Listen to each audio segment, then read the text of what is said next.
It's the time to start. Thank you very much for joining us today for another GLOMCOM ISN seminar. Today we are going to have a very special guest, part of our ISN Renal Pathology Working Group. Start with hers. Dr. Thanks so Geetika much. Singh, the floor is yours. Thank you so much, Dr. Carmen, for that kind introduction.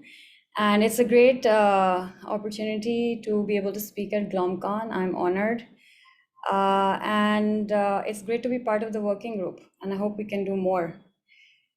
Okay, you can see my screen, and I will go on to full screen. Is that okay, Carmen? Yes, we see it perfectly.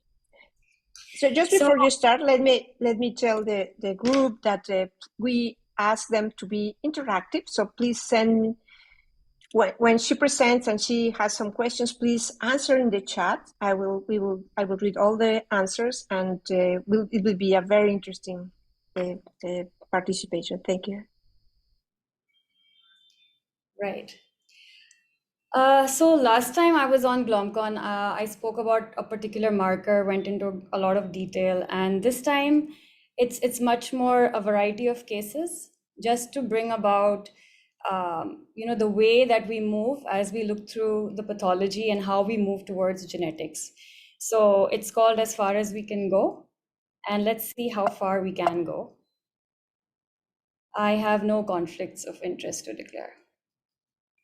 So is it important? Yes, it's very important, because if there is a genetic basis to the medical kidney disease, there are massive implications in terms of choice of therapy, whether you even want to continue immunosuppression or not, decision to transplant, choice of donor, chances of post-transplant recurrence, and any prenatal genetic counseling. So it's really important to get to it if there is a genetic basis. And are there red flags available to us even before the biopsy reaches our table? Yes, there are. Positive family history of kidney disease and any syndromic extrarenal features would be the red flag that this kidney disease may have a genetic basis.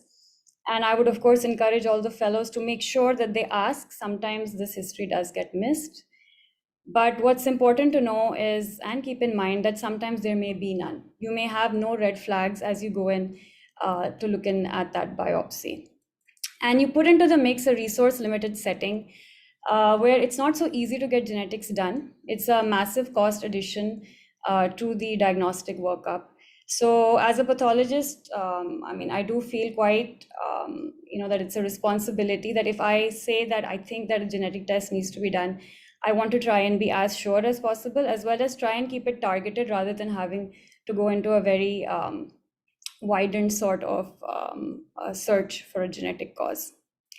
So I have 3 case decks. I'm calling them case decks. It's kind of a bit of a conglomeration. And as Dr. Carmen mentioned, I'd love for you to put out your diagnosis in the chat box, and let's see how far we go.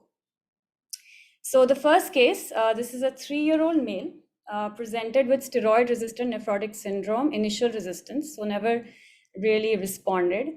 And his age at onset was 2.5 years. He also had a bit of renal dysfunction, and he underwent a kidney biopsy. So let's look at the images here. This was a slightly limited biopsy. We had around 7 glomeruli, but all the glomeruli looked like this, right? So they're definitely not open glomeruli. There's definitely something wrong with them. Let's look into the tubular interstitium, and we see that many of the tubules are dilated with TAM horsefall protein casts, hyaline casts. You can see some tubular epithelial shedding there. So there is an associated acute tubular injury and some oxalate inspission as well. A closer look at these glomeruli, and they really look like yarn balls of yarn. You see that there is mesangial sclerosis. It looks a little hypercellular as well, the mesangium. And then there's this other sort of proliferation happening on top of it. And I'm sure a lot of you would have gotten to the diagnosis.